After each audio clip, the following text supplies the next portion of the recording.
جب انہوں نے عبیداللہ سندھی رحمہ اللہ کو کابل سے بدر کیا، کابل سے انہوں نے نکالا، تو اس کے بدلے میں انگریز نے امیر امان اللہ خان کو کتنے کروڑ؟ 3 کروڑ روپے دیا۔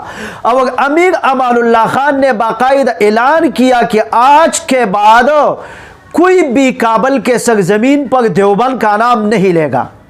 صرف دیوبند کے نام پر پابندی لگانے کے لیے اس وقت انگریز نے کتنے پیسہ دیا؟ 3 کروڑ۔ اس زمانے کی بات ہے، 3 کروڑ۔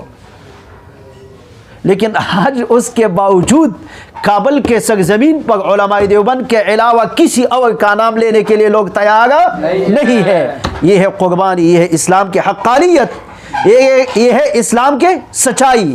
اور 2 مرتبہ اس کے بعد کابل کے سرزمین سے 2 سپر طاقت کا جنازہ ان اکابر علماء دیوبند کے روحانی بچوں نے نکالا یا نہیں؟ ایک مرتبہ روس کا، پھر اس کے بعد امریکہ آیا، ان دونوں کا جنازہ پڑھا کر ان دونوں کو دفن کرنے والے اکابر علماء دیوبند ہی تھے۔ لیکن یہاں پر آپ خود اندازہ لگائے، صرف ہمارے نام پر پابندی لگانے کے لیے انگریز 3 کروڑ روپے دینے کے لیے تیار ہے۔ کتنے؟ صرف ہمارے نام۔ کہا امیر امان اللہ خان نے باقاعدہ اعلان کیا کہ آج کے بعد کابل کے سرزمین پر کوئی بھی دیوبندی کا نام، اس لیے کہ عبیداللہ سندھی رحمہ اللہ آئے کہاں سے؟ دارالعلوم دیوبند سے۔ کس کے کہنے پر، کس کے حکم پر؟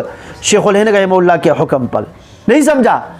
تو اسی وجہ سے انہوں نے کیا کہا کہ آج کے بعد، پھر اس کے بعد ترنگزو بابا جی سے نے باقاعدہ اسلام کے دشمنوں سے لڑائی کی۔ ترنگزو بابا جی سے ہڈی ملا صاحب، انہوں نے شیخ الہند رحمہ اللہ کو پیغام بھیجا۔ شیخ الہند رحمہ اللہ نے ارادہ کیا، آگے تفصیل آئے گا کہ انہوں نے باقاعدہ کابل آنے کا منصوبہ بنایا، لیکن اس میں وہ کامیاب نہیں ہوئے۔ شیخ الہند رحمہ اللہ تو ہندوستان کے تھے اور کابل ادھر ہمارے افغانستان میں ہے، تو انہوں نے یہاں پر اپنے مجاہدین کے جو دستہ ہے جو اسلام کے دشمن کے، دیکھو وہاں پر انہوں نے سیاسی میدان میں لگا ہوا ہے، مختلف ممالک کو اکٹھا کرنے کے لیے اور انگریز کے خلاف نفرت پیدا کرنے کے لیے نوجوان کے ذہنوں پر مصروف ہے۔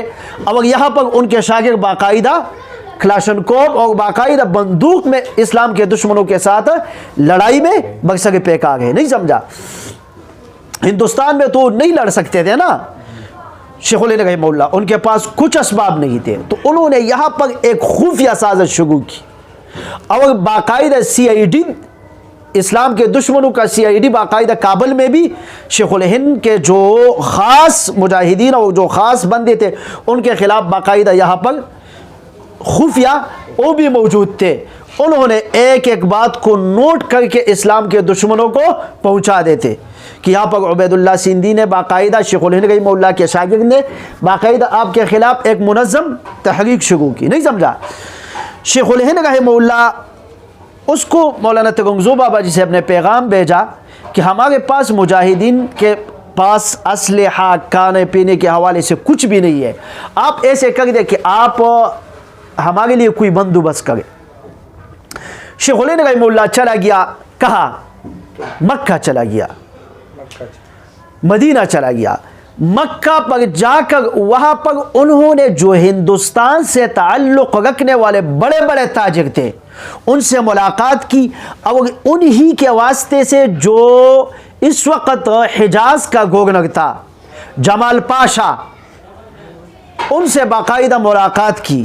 جمال پاشا سے ملاقات ہو گئی، انور پاشا سے ملاقات ہو گئی، غالب پاشا سے ملاقات ہو گئی، بسری پاشا سے ملاقات ہو گئی۔ یہ اس زمانے کے بڑے بڑے لوگ تھے، ان سے ملاقات کی اور ان کو باقاعدہ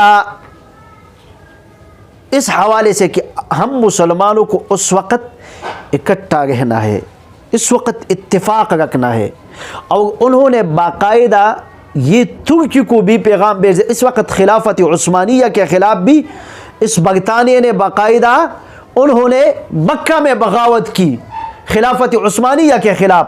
انہوں نے ہندوستان میں بھی مسلمانوں کو ٹکڑے ٹکڑے کیا اور وہاں پر خلافت عثمانیہ کو بھی وہاں پر ٹکڑے ٹکڑے اور وہاں پر تقسیم کرنے اور ان پر باقاعدہ حملے کی پلاننگ شروع کی۔ شیخ الہند نے خلافت عثمانیہ کو بھی بچانے کے لیے باقاعدہ میدان عمل میں مصروف کار تھے، اور اسی طریقے سے ہندوستان میں بھی مسلمانوں کو اکٹھا کرنے کے لیے دن رات انہوں نے محنت شروع کی۔ جب انہوں نے ملاقات کی جمال پاشا سے، انور پاشا سے، اور اسی طریقے سے بسری پاشا سے، غالب پاشا سے، ان سے ملاقات کی تو وہاں پر یک دم مکہ سے شریف حسین نے بغاوت کی۔ کس نے بغاوت کی؟ جس کا نام کیا تھا شریف حسین۔ شریف حسین نے بغاوت کی تو ایک طرف مدینہ منورہ میں حسین احمد مدنی رحمہ اللہ رہائش پذیر تھے اس وقت، کہاں پر؟ مدینہ منورہ میں، اور مکہ سے شریف حسین نے بغاوت کی۔